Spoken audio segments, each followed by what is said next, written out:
What are you doing? I'm winning. I'm winning for it.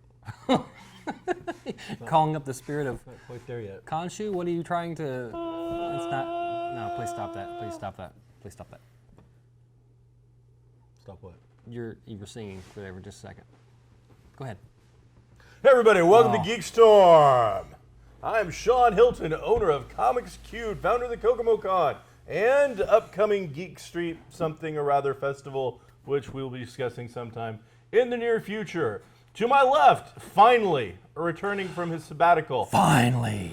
After getting some hair plug treatments, That's not true. Michael Allen Harrison. That's not true.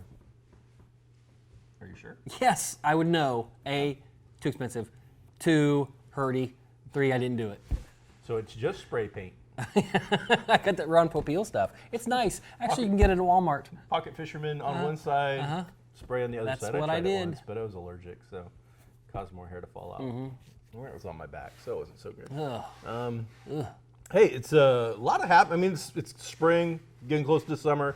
Lots of things are happening. We're gearing up, getting a little closer to season finales of television shows. We've got more movies coming out and getting prepped to drop. We've got some red carpet stuff going on, big announcements, some trailers getting out there. Lots of fun and exciting stuff happening in both the movie world, the comic world, the TV world. So, man, DC Comics coming here in the next month or two is going to be reestablishing their entire universe again. Yeah, that's crazy. Rebirth. That's crazy. Everything goes to number ones. Every single title goes to number ones again, except for Detective Comics and Action Comics, which will revert back to what their original numbering is, so that DC can pop out a 1,000 issue in the next year or two. Right. So that's pretty wild, because it was only about 5 years ago that, well, 52 issues. So it was 5 years ago, so that they just relaunched the universe. Now, there's lots of stuff going around. This is not a relaunch. Marvel has done this a lot lately, where their books get to about 30, and then they restart them with new numbering. So getting to 52 is, is a significant number in the DC universe.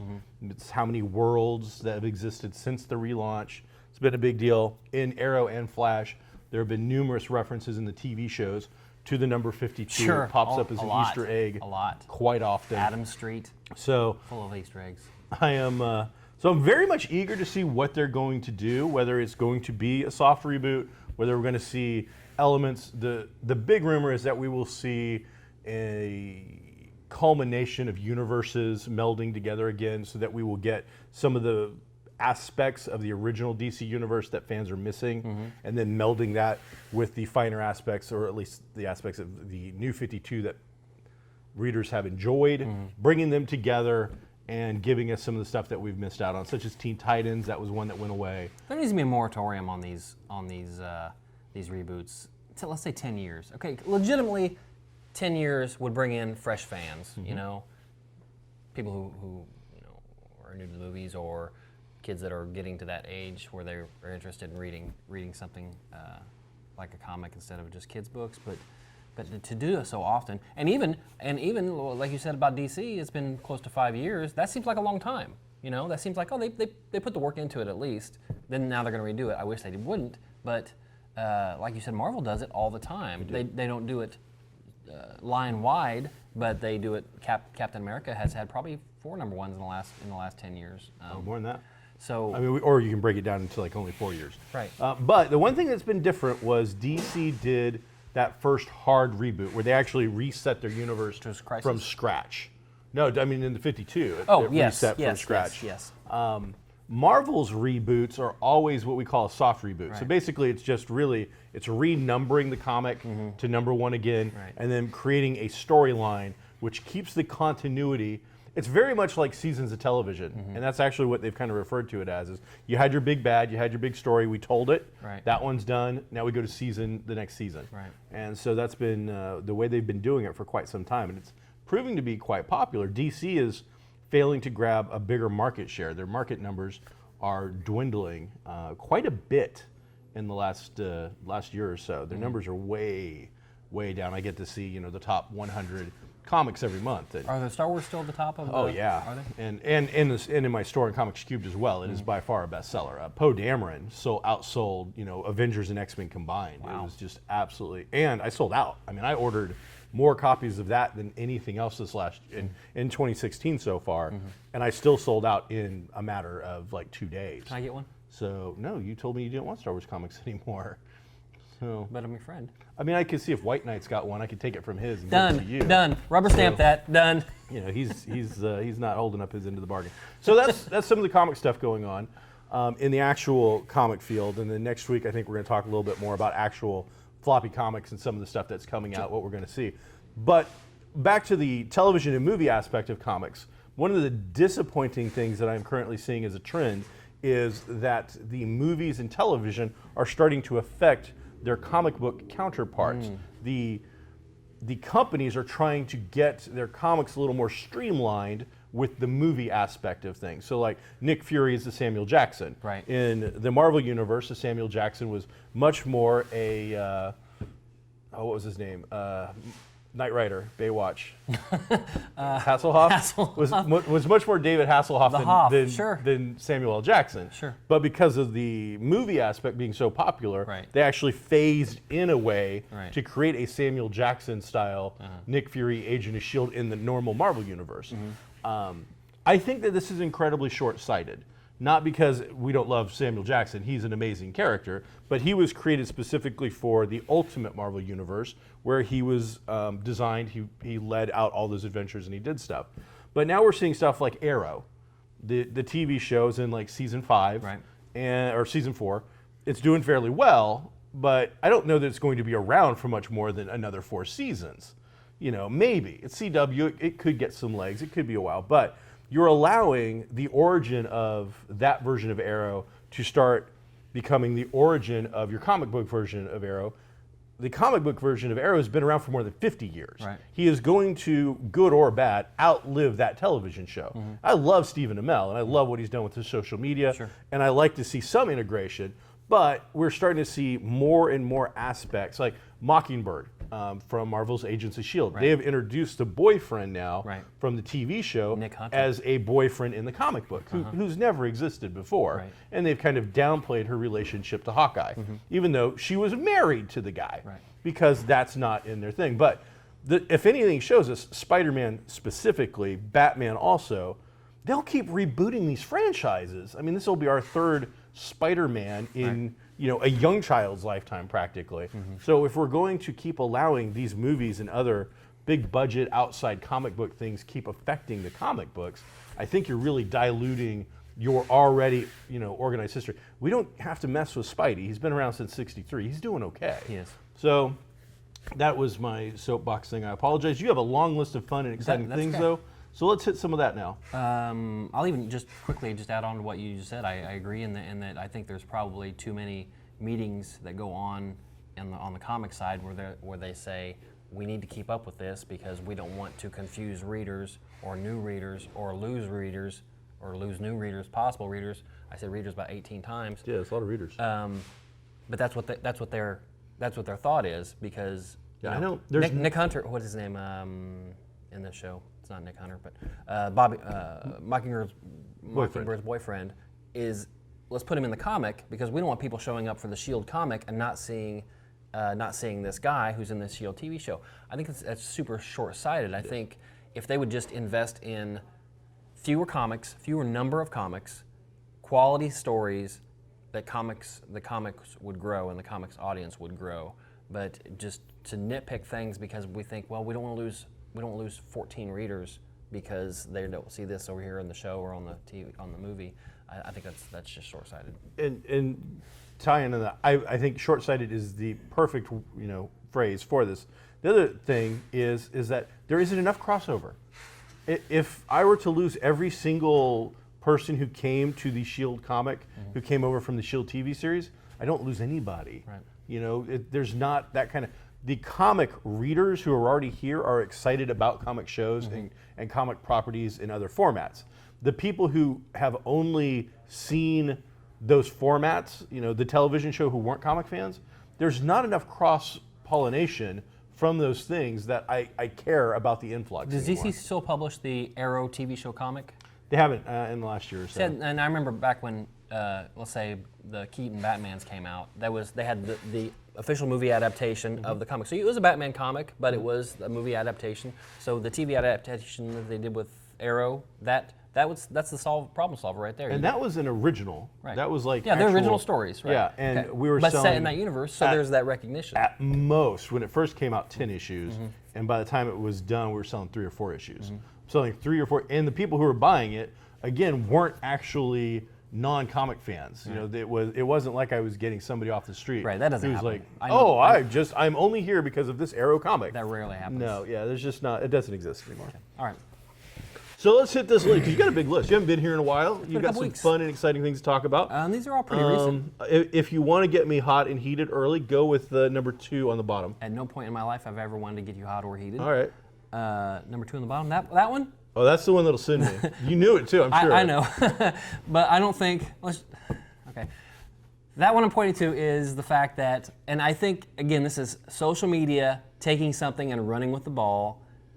AMC is not going to start allowing texting in movie theaters. It's just not going to happen, okay?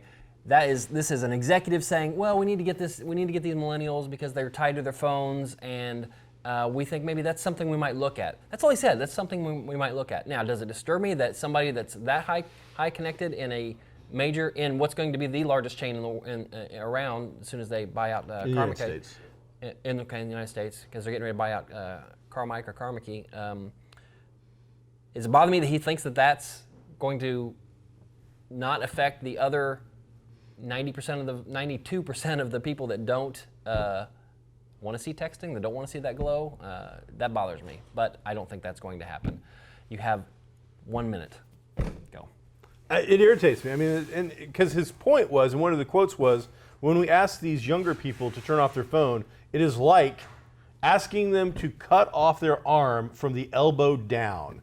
Well, you know what it is like for me, who can put his phone and turn it off or leave it in the car when I go see a movie? It's called adulting. It's called, I want to beat you to death. Yeah, I know. And you know what? You do whatever you want before the movie starts. I know. As far as I'm concerned, Even through trailers. No, Yes. no. Even through Because trailers. the movie might suck. The movie might be a horrible piece of crap. Well. Those trailers might be the one saving grace for me. So as soon as the trailers start, this needs to go away. Now, before this, do whatever you want with your phone. Take some selfies. Get it out of your system. But you know what? Almost done. I'm over it. Wrap it up. I'm tired of the special treatment. And what I'm afraid of, and this has been brought up, is that they will start doing test things. Where I'm sure they will. This theater, I'm sure they will. This theater's okay for texting. Right. Because they've done a couple where it's been like moms with toddlers and little Right. children. Yeah. That's what this 10 o'clock showing of whatever is going to have kids in it. I want the Alamo Draft House rule everywhere. I want to, if I see that phone, You're out. and I hear it and or see it in any way, the light, you're out of the theater. You're out. There's no warnings, there's no nothing. A bunch of goons come in riot squad gear, looking like Glenn, going into the prison to clear the yard, and they take you out. take you out. That's what I want. So yeah, Right. I don't want to, and I also don't want to pay extra to have a non-texting room. Right. That's the other way it could go. Is you want to have a theater that doesn't have a bunch of distractions in it? That's a premium. Then you have to pay for that. I think there'll be enough outrage that this won't happen. Hey, Ben Affleck has come out and said at one of the big movie events, one of the big movie cons, Cinecon I think it was, that there will be a Batman solo movie. He is directing it, and I'm sure probably has a hand in writing it as well. I'm sure producing, because that's where the money is. So that'll be something. I think that's one of people's favorite, if not most favorite part of BVS. So I think that's good to see. That's a welcome thing. I liked him as Batman, so He was great as Bruce Wayne. His acting is superb. His directing has been well thought out. I don't care to see the Batman of Batman versus Superman in a solo film, unless that character gets a drastic change.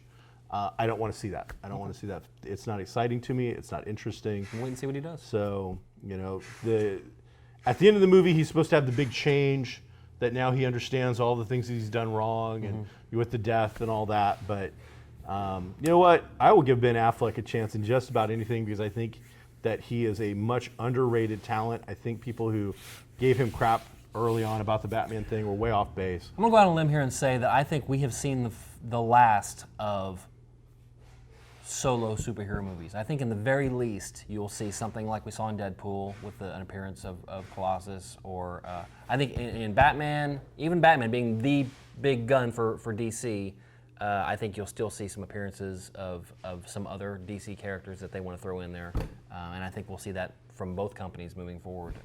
That people just like.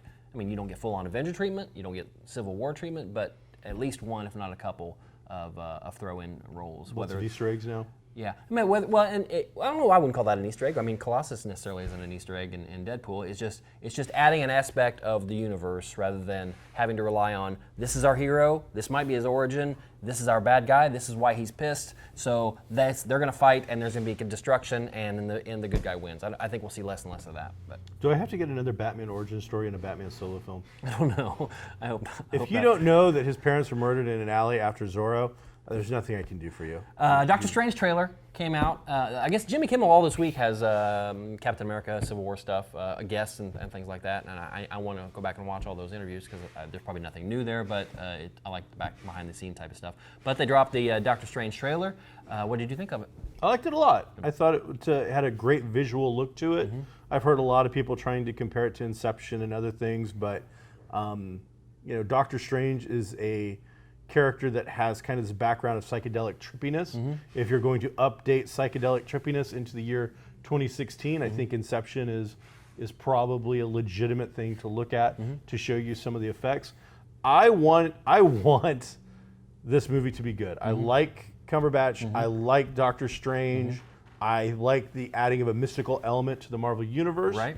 I think visually it looked very exciting. I will say though at the end, and this is a teaser, but at the very end, after they show all this really cool, fun stuff, he looks up, and after this big, long speech from the Ancient One or whatever, he says, "Teach me." Right. And instead, in my voice, I heard, "I know Kung Fu."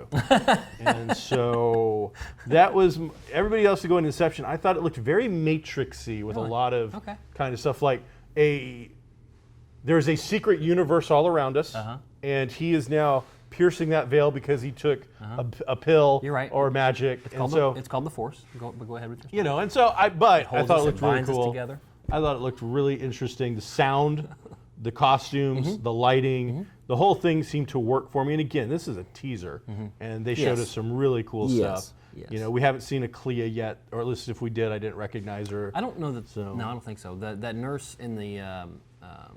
I'm not getting into it because I can't remember her name. Okay. But yeah, there's still a lot we don't know. What did you think? I liked it quite a bit. I liked hearing, you don't see as much of Baron Mordo, but I heard his voice, and there aren't a lot of spoilers or a lot of details out there about the script, but from what I understand, I think we're going to see like a Doctor Strange, Baron Mordo, not team up, but they're not adversaries. They train together in his origin. They are. Yeah.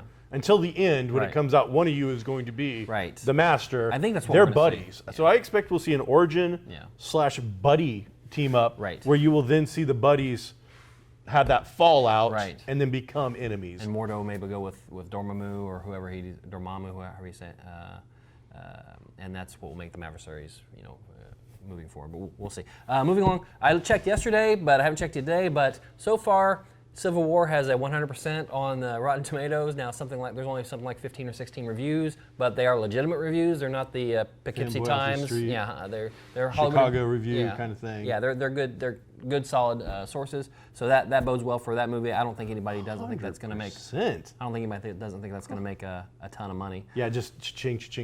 Now here's what's going to be funny about that is how many of the real Civil War right now appears to be Batman versus Superman fans who liked it versus everybody else in the world. Right. And so I'm curious as to how much backlash from guys who are super BVS guys who loved it are now like, we're getting it back.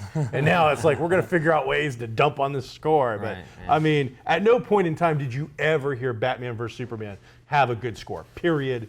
It didn't happen. There were people that liked it. That is an astronomical score. Yeah. That's crazy. Yeah. But I will point out, as far as I'm concerned, that's not general public. That second Captain America movie, that was such a good movie. It really was. That I thought if there was ever going to be one of the Marvel movies that could have actually got a legitimate Oscar nomination, it could have been that film. Yeah. And if they're going to keep up that level of acting and story, scripting, and they can legitimately include that number of characters in it and not make it feel disjointed or plugged in. That was one of my problems with Batman versus Superman, was when we saw those little quick clips, they definitely felt like shake it up, plug them in super quick, and that was disappointing. This, if they do it right. You said the word story, and that's one thing the Russo brothers are just fantastic at. They, besides, I mean, movie making is so disjointed with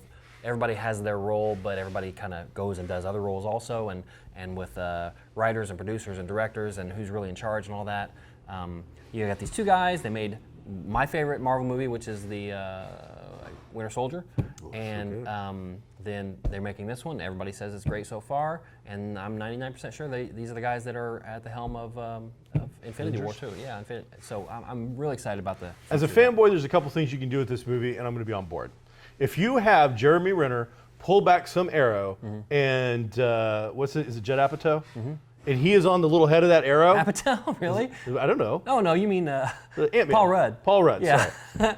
That would have been funny too. That's on there. Yeah, I'm saying though, is you give me that scene. It's in there. I'm excited about that. No. If when Black Panther jumps on Cap, and you see vibranium claws dig into that shield and leave gouges, I'm in. Those are the things that, as a fanboy, I want to see these kind of elements. A little disappointed. I'm hearing, and hopefully we're wrong, no Wasp. I'm hearing that they're not pulling her out for this yet.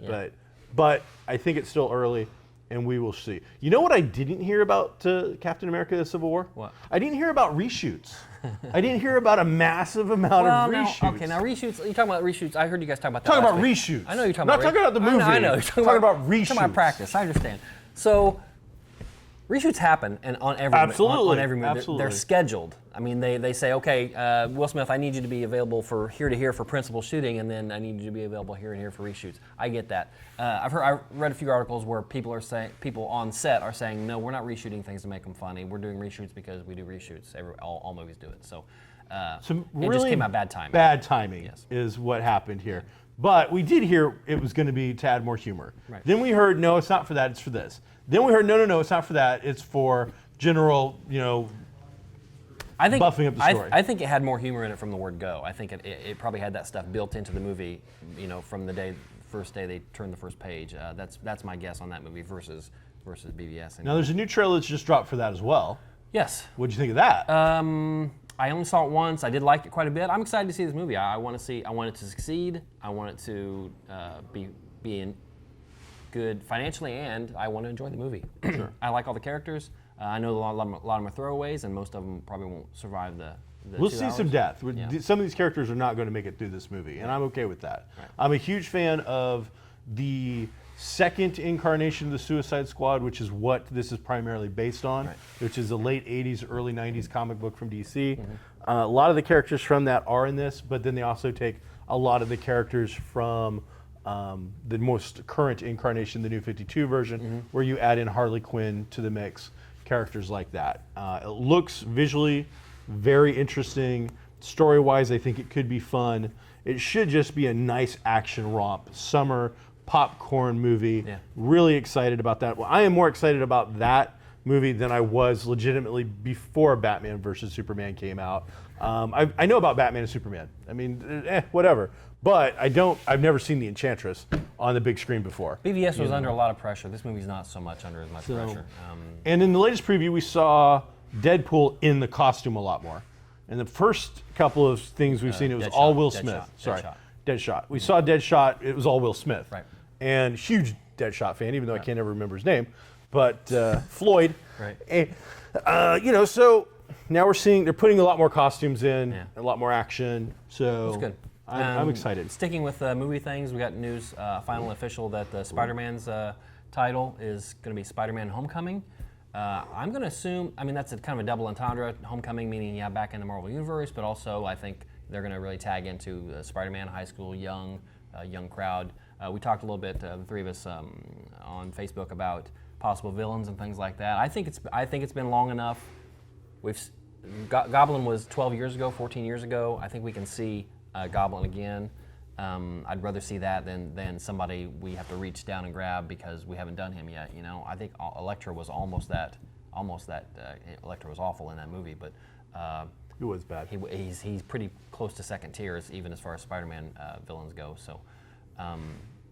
I like to see Goblin. I like to see Goblin done right. I like to see Who would you put as Goblin. the top tier? You know, if you had to pick 5.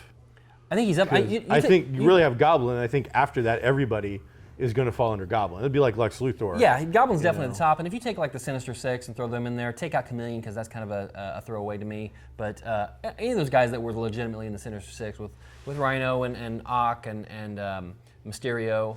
And Electro. I think those are big, solid hero or villains, but they're not the Green Goblin. I think it's time appropriate for the Goblin to return and not. And this is Mike's thing, not as a Power Ranger character. Right. You know, I think my problem with these things is we don't see character growth in a lot of these movies done properly. As soon as you see William Dafoe as the Green Goblin, that guy is nuts. He is straight up cuckoo. Mm-hmm. There's nothing ever normal about him. What I loved about that second Spider-Man movie with Doc Ock was we saw that character as a completely normal human being that we could relate to. Yes. We saw what happened to drive him to the point where he becomes the villain. And I think a normal, rational human being can, at least for a movie, can take that trip with him and understand his motivation. Right. Whereas with the Goblin, he's just psychotic to begin with, and that's never strong for me. That's never going to work. Yeah. I need story and background to have things make sense. Yes. And that one didn't work. So with this, right now, there's the big rumor is that Michael Keaton is being courted for a possible villain role. That opens up a lot. With his take in Birdman, a lot of people think it could be the Vulture. Interesting take, not necessarily a super character that go up against, but if we're going to look at a relaunch, maybe we don't want to start with the biggest, baddest villain. Maybe a younger Peter Parker in his first time out, and that can go up against somebody like the Vulture. And then in the background, we're alluding to, we introduced Norman Osborn as the father of his best friend as a normal human being, and we can see in the background him becoming the Goblin and something like that. If they choose to do that, where they introduce the character. Maybe not the Green Goblin, but introduce, like you said, the alter ego, and we see him throughout a trilogy or whatever, and get to know him like we did quickly Ock in the second movie. Then that's cool. I'm all for that. If there's an end game there, that'd be great. Of the Spider-Man thing, by the way, I'm going to throw this out there because it relates to Captain America: Civil War. I don't believe that we're actually going to see that scene of him that we've seen in the trailer. The only piece that we've seen of Spidey doing the shield thing. Right. I think that was probably created just for. Maybe. A trailery kind of a feel, because I'm not buying it. It doesn't feel right. I'd be more inclined to say that they're going to throw out that big everybody running towards each other scene. I think it's cool. I think they're both cool scenes, but really, there's got to be a lot more in that scene to make that pop. Yeah. But they're good. They look good on the video. And looking forward to it. I don't know. Homecoming, I get the inside thing, but I just don't know that it's powerful enough title. I would be curious if they stick with that all the way through. I could see that getting changed at some point. Yeah, I would have thought Spectacular Spider-Man or Peter Parker Spider-Man or something like that. And we're hearing a lot more rumors of Marvel involvement, and I don't know if any of that's true, but a lot of word coming out that Marvel is heavily involved with this Sony project. Yes. So I think that was part of the deal. They want it to feel like they want to guide it. You can put Sony over it all day if you want to. That's probably what I'm paraphrasing now. Sure. Put Sony over it all day, but we want this to be a Marvel movie. If you want Cap or Iron Man to show up in your Spider-Man movie, fine. But it's going to look like a Marvel movie. It's going to feel like a Marvel movie. We're going to make it look and feel, I think so. Hey, Hall H, we were talking about in San Diego. You got like 2 minutes left. Okay. What's that about? What's that mean? Well, San Diego Comic-Con has become obviously not a Comic-Con anymore. We talk about this every year, how it's more of a big pop culture thing, and all the studios throw their junk at it, and it's where we see the first look at big trailers and big movies and all that nonsense. But Hall H is the big, I think, holds like 40,000 people. It holds a lot. 40,000 is probably high. I don't think so. Yeah, I was gonna say that'd be holding almost all of Coca-Cola. But it's the biggest room in San Diego. Okay. And that's where all the big panels happen. Sure, Hiddleston comes out as Loki and does speeches. They introduce, the panel for Doctor Strange, but we don't have, Cumberbatch here. Right. And then he shows up floating Yeah. on a thing, Right. Stuff like that. So what they're going to start doing is start selling access to those panels online, which BlizzCon has done for a long time. I think BlizzCon charges maybe $40 or something like that to watch the entire convention online. And I've said in the past, I've never had really a desire to go to San Diego because I can watch it all on YouTube the next day. I think they realize that, and they're like, well, that's money we could have, so let's do that. And so I think it's a good idea. And anytime you let fans in that can't get into something that's so exclusive, this is a convention that sells out day of. Oh, yeah. And you just can't get into it. So there's no reason not to let more people enjoy that kind of thing. Cool. Yeah, that's it. Original trilogy's coming out in theaters. But is it? That's what. I'm hearing it's Alamo Drafthouse. Oh, I don't know. That's supposedly the original Star Wars trilogy. The first 3 movies are coming back to theaters, which excited me to know in the headline. I'm like, that's awesome. However, after reading the article, it seemed to me that it wasn't a nationwide event. It looked like it was Alamo Drafthouse only, which is a very specific brand of theater, which allows different things, has different. It's probably 10 or 20. It's the hipster theater, and I'm okay with that. But yeah, there's only a handful of those in existence. So, a good chunk of the world will not see these unless they go full tilt with it. And so I am hoping that the studio is going to, I hope Disney goes full tilt and gives us a proper, viewing of these. One, I mean, the money. Yeah,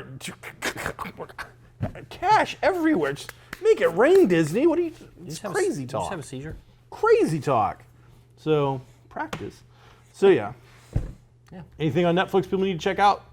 Something new just dropped, a new Godzilla cartoon. Is that out? I just got it on my phone. That's the first I've heard of it, is in the email, so I'll check that out. I'll look it up. Bob's Burgers' newest season just came out like last week. I've already watched and caught up all of that. Cool. There's a strange little BBC Netflix show called Cuckoo. Season 3 of that's out. Season 1 stars like Andy Samberg or whatever from Brooklyn 911 or whatever. BBC quietly put out a 4th season of Luther. Only 2 episodes in the season because they're full movies, but I love that show, and I didn't even know it was out, so I'm going to come and see that. Blows your mind. I know. So, all right, that's some GeekStorm for the week. I'm Sean Hilton, down here being filmed in Kokomo Toys in the heart of Geek Street, where you can also find Comics Cubed, Kokomo Toys and Collectibles, American Dream Hi-Fi, and Goblin Games for all of your geeky needs and other sundry things. Michael Harrison will hopefully be returning from once in a while and putting some more dedication to filming GeekStorm. Also, we've got a new spin-off coming out that'll have some cool thing that I'll be starring in. Where we'll be watching cool old movies and serials, and then I will talk bad about them. It will be fun. Mike's not invited to that. I want to do that. Because we want it to be good. Oh. Sean Hilton, GeekStorm, Mike Harrison, thanks for checking us out. Be groovy, everybody.